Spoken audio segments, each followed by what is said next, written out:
Мына Баткенге помощь кетип атат. Күт району.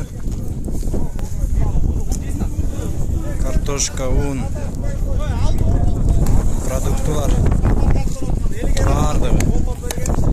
Буюрса бүгүн түнү менен кетет, эртең Бишкекке барып, Бишкектен ары Баткенге чыгышат, Баткенге өзлөрү тапшырып беришет да. Амин. Амин. Ал тугунда жакында мен жанакы Эрдоганды бир эмесин окудум да. Бир душман келип айылды басып алат. Анан ошонун жетекчиси басып алган айтып атат, силерди эмне үчүн биз басып алдык билесиңерби дейт.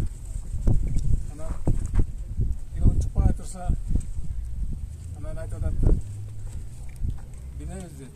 Эмне үчүн бизде бизден элибизден иман кеткен, ынтымак кеткен, ошо ырысалдыз кеткен үчүн силердин менен мына душман менен бизди тарбиялап атат дейт Алла Таала.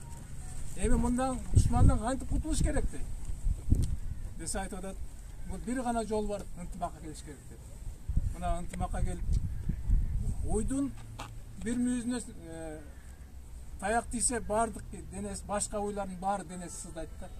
Кыргыз эл өзүбүз ынтымактуу элбиз башынан.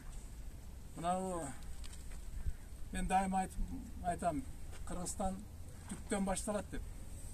Бирок Баткенден бүтүп атпайбы? Бул бир кыргыз элибиз болуп атпайбы? Ушул элибизге душман кол салып атканда биз кантип турабыз?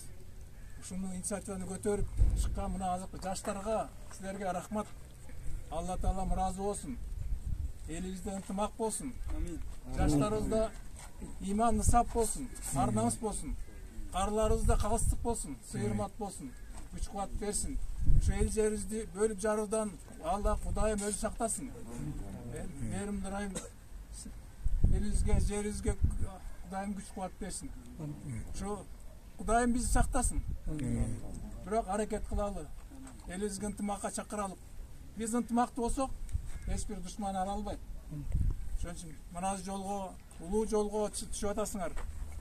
Бараткан жолуңар сыдыр болсун. Кудайым өзү колдосун. Аман эсен жеткиле.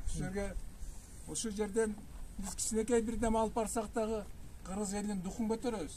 Дух болгон жерде дайыма жеңиш болот. Жолуңар сыдыр болсун. Жеңиш менен кайткыла айланайын балдар. Амин рахмат. Жақсылап келді, аман есен.